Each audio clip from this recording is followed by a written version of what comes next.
there is always a scope at the top, and situation is always vacant at the top. Lower level, there is a rush, there is a crowd, but situation always remains at the top. What do you think is the wrong thing that students of law do? Students do not give their time for research, and that is the reason why they jump into the profession of law. You teach us on a moral level, on an ethical level, and on a legal academic level. 50% job of a teacher is not to teach. 50% job of a teacher is to motivate. Teaching is a great responsibility. What is the recipe to become a legal legend in our profession? Sheer hard work, consistency, and confidence. Yes, I can do it. Ladies and gentlemen, Assalamu Alaikum.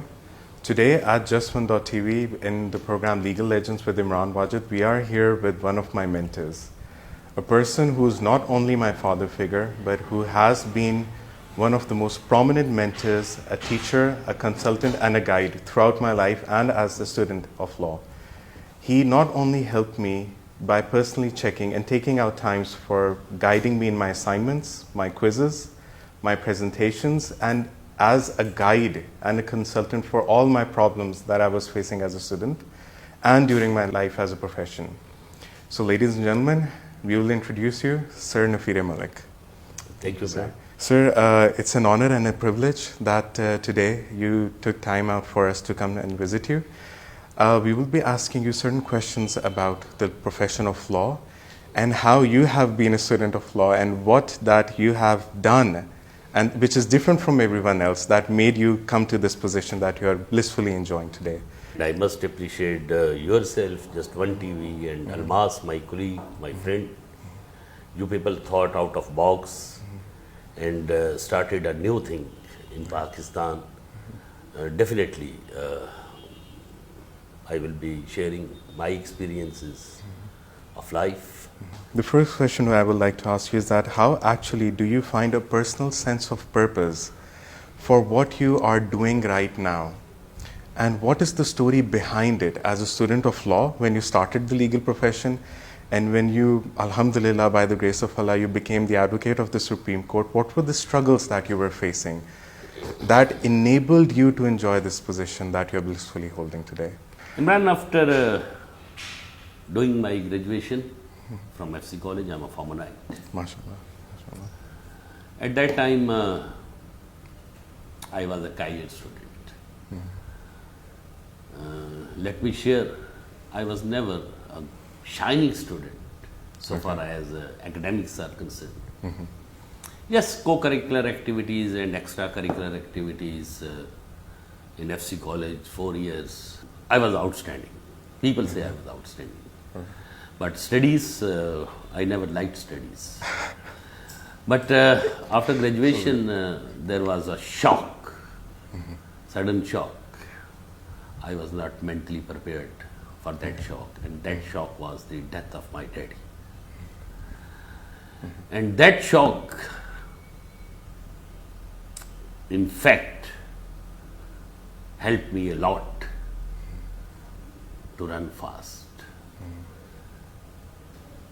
I did my LLB in 1981 from University Law College. I was an evening student for the very simple reason that in morning I have to do odd jobs. I was the eldest in my family, so I have to look after my widow mother, look after my younger brothers and sisters. In evening, I did my LLB. And under the supervision, guidance and help of my seniors, my teachers like Dr. Khalid Raja, like Barrister Malik Muhammad Shafi, like many, many more. I did my law degree in 1982. Rather 1981 to be more specific, in 1982. I got the license to practice in the subordinate courts. Well, it was very hard. Early days of practice, like every youngster, you have experienced yourself. Yes. The profession is very tough, demanding. Yes, indeed. But Once my teacher said, Dr. Khalid Randa Sahab, that there is always a scope at the top, and situation is always vacant at the top. Lower level, there is a rush, there is a crowd, but situation always remains at the top. That one sentence, that remained throughout my professional career in my mind. In 1985, I got the license to practice In the High Court. in the High Court. And before that, you can say it is just chance. You can say it's destiny. That some very, very important cases of this country on criminal side, I pleaded those cases in different courts, including the Special Military Court. And one case was the Chaudhry Zahurullah murder trial, which was before a military court. After that case, a number of criminal cases from the jails, the people approached me. After 1985, then I was practicing. My passion was and is still the criminal law. Yeah, right. Then private law colleges, they started. Teaching is my passion. Indeed. So in 1988, I started my law teaching along with my practice. And for 7 years, I taught in Punjab Law College. Two subjects, English jurisprudence and the law of evidence. Thereafter, in 1994, I took the charge of Quaid-e-Azam Law College. And then there was a dream in my mind that let's experience. And there should be some law school in which the entire faculty, starting from the principal to the junior most faculty member, he should be either practicing lawyer or some former judge of High Court or Supreme Court. Definitely. So that instead of mere giving bookish knowledge, one should blend the practical aspects. Of law and practice. And that was the motto of Quaid-e-Azam Law College. That is the motto of Quaid-e-Azam Law College, and that is a legal education with a difference. Yes. In 1996, I got the license to practice in the Supreme Court. And then I had the opportunity to write down some books, like 18 books, commentary on the Code of Criminal Procedure, the Law of Evidence, Pakistan Penal Code, the Constitution of Pakistan. And now I am running a busy law firm as well, MashaAllah. and MashaAllah. looking after my duties here. So now I am, as I've already said, teaching is my passion. So I had the opportunity to teach in Police Training College, Sehal, Punjab Judicial Academy, MPDD, University Law College, Lahore, which is my alma mater, and different other institutions. Oh, this is good. So this is how the story begins, and story is continuing. Let's see. Inshallah, inshallah. And I hope in the future it becomes better Yes, as well, yes, sir. inshallah. So I wanted to ask you a question on a professional standpoint. Since you have been a teacher, mashallah, for so long, what do you think is the wrong thing that students of law do in their academic life, when they are studying law, and in the early years of their profession? Thank you very much. And how can they overcome that one particular or a couple of particular wrong things they are doing for their success? In student life, which I have witnessed myself, students do not give their time for research. Yes. And there are more than one reasons. Our examination system, well, I am not a person who complains. I never complain. But in annual system, it's not a IQ test, it's a handwriting test, and Yes. it's a memory test. Yes. And there are guides and key books available in the market. Yes. And our motivational speeches and everything that sometimes doesn't work. And students, they at the end of the session, they just buy some key book or guide, you can say. Yes. So the lack of research, that is the thing which I think lacks in the present students of law. And that is the reason while they jump into the profession of law, They face hardships. they Definitely. I will add it. You were also here. Yes. So we emphasize that go and make the assignment, and assignment should be not more less than 30 pages. Yes, it should be I 50 remember. pages. It is must be supported with the Indian case law, Pakistani case law, English case law. Why it is so? Yes. It was just to prepare them so that they enable should be us. successful in the professional life in whatever capacity they want, either a judge or a lawyer or in any other capacity. And I remember they helped a lot.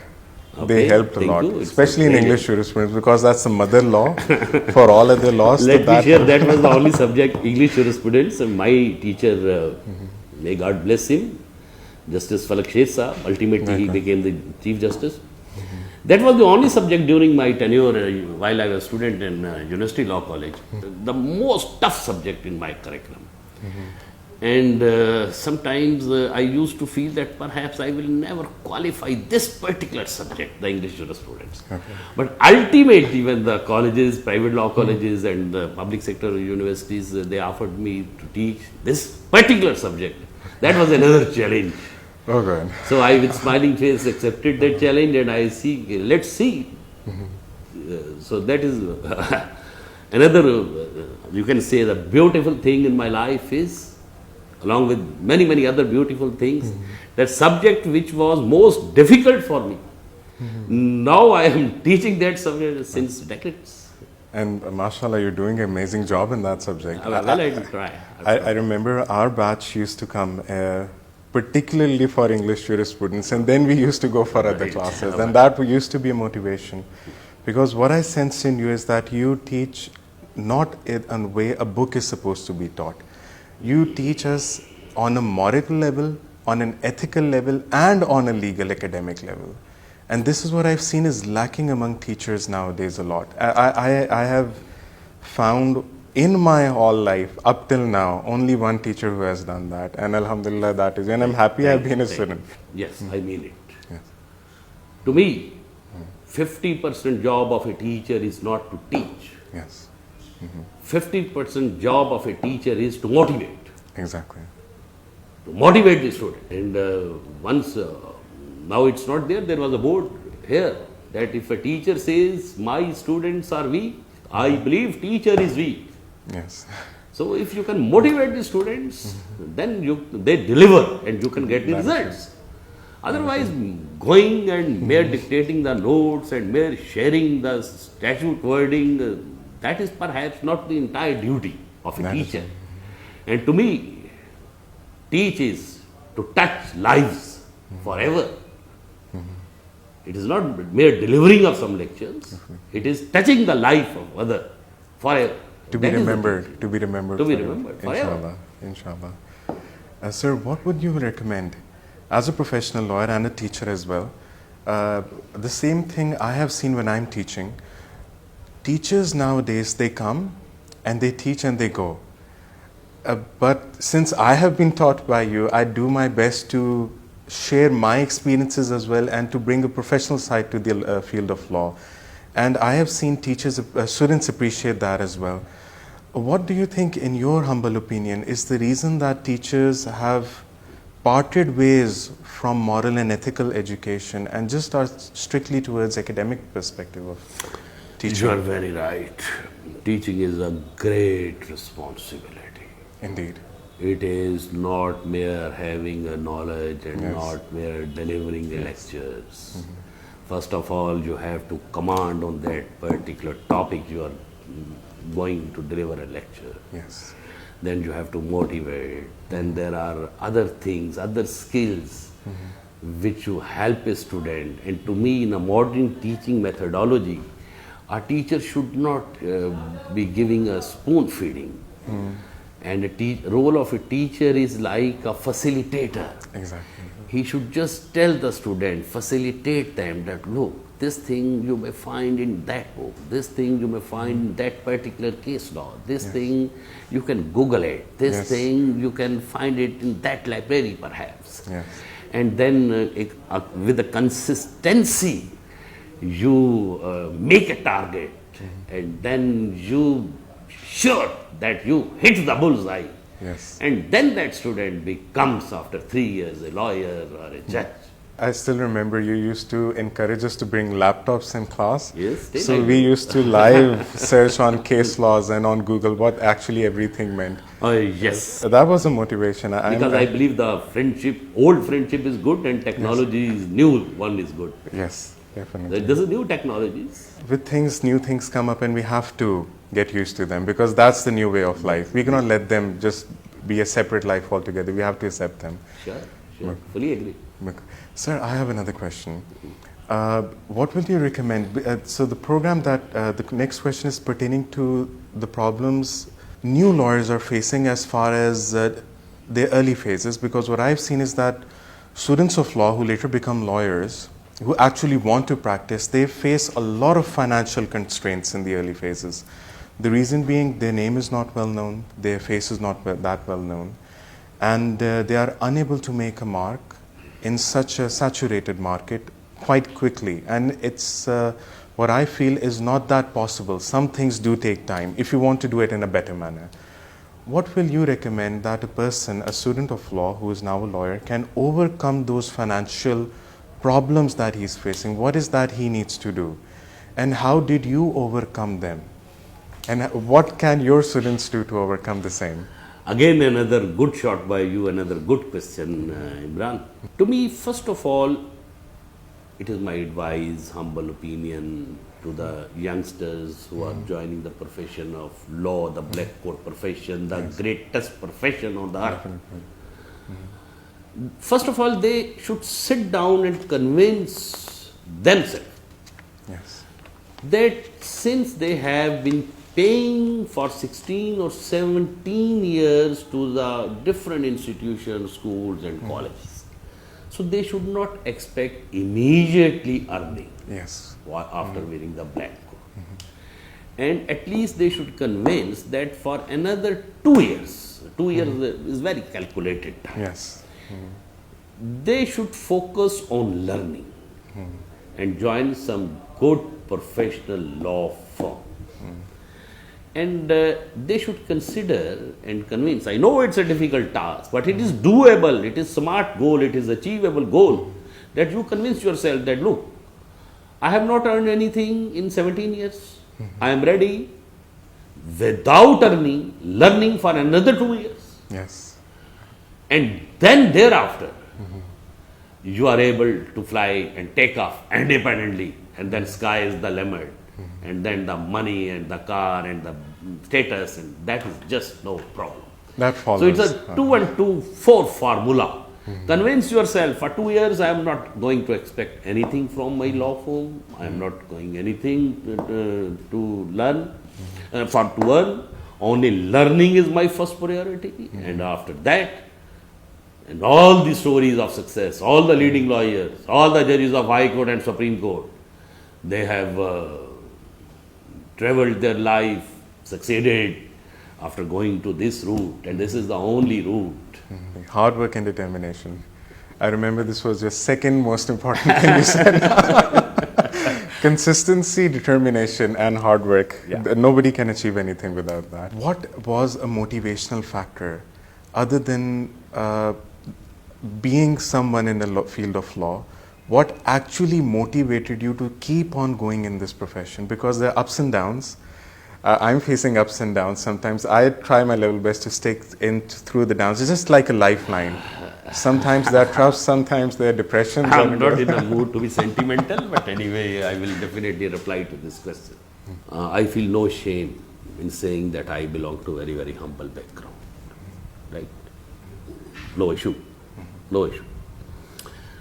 The thing which motivated me and still motivating me, until the last breath will be motivating for me, that the complexes which I saw in my early age, in my school age, in my college age, being the son of belonging to a humble, poor family background, that thing motivated me to run fast and to try to register my name amongst the legal fraternity.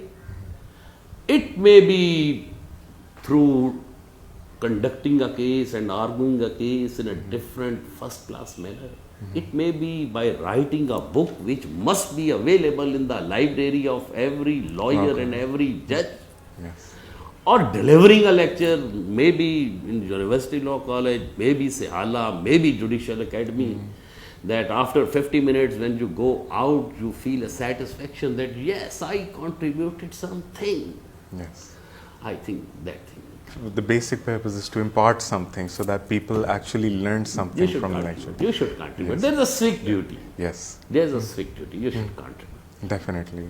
And not to just hold back. Oh, yeah. Yes. Yeah. There is in every other opportunity if one It closes is your down. duty. It is your duty. It is right of the youngsters. Sir, you, mashallah, being the Chief Operating Officer of Quaid-e-Azam Law College for a very long time, mashallah, and with the immense teaching experience you have and professional experience you have, what would you like to advise to our nation, especially the ministers of education? How can they pick our academia, especially in the field of law, and take it up to the level as it is taught in abroad? So what are we lacking? And how can we overcome I am that? very clear, Imran. I am very clear. Let's keep legal education aside for a while. Until and unless the curriculum and the syllabus of our schools is the same, Yes, there should be one syllabus. true. And the syllabus or the books which my son studies at Atchison or Beacon House or Grammar or any other school, the son of my driver should have the same opportunity. True. You never know what talent is hidden in that boy. So equal opportunities should be given. How? No general discussion. Let's be specific. The curriculum and the syllabus should be the same. Should be same. Yeah. And then there will be a definite change in In the the higher same- education. That higher education may be legal or medical or engineering or architecture or any True. other field. True. But initially, foundation should be strong. How? By keeping one syllabus. That is true. That's a beautiful advice. That's my analysis. So, sir, the $1 million question. In your opinion, Your every question was $1 million question, by the way. thank you. It's very kind of you. In your humble opinion, as per your experiences, what is the recipe to become a legal legend in our profession? Sheer hard work, no doubt. Consistency and confidence. Yes, I can do it.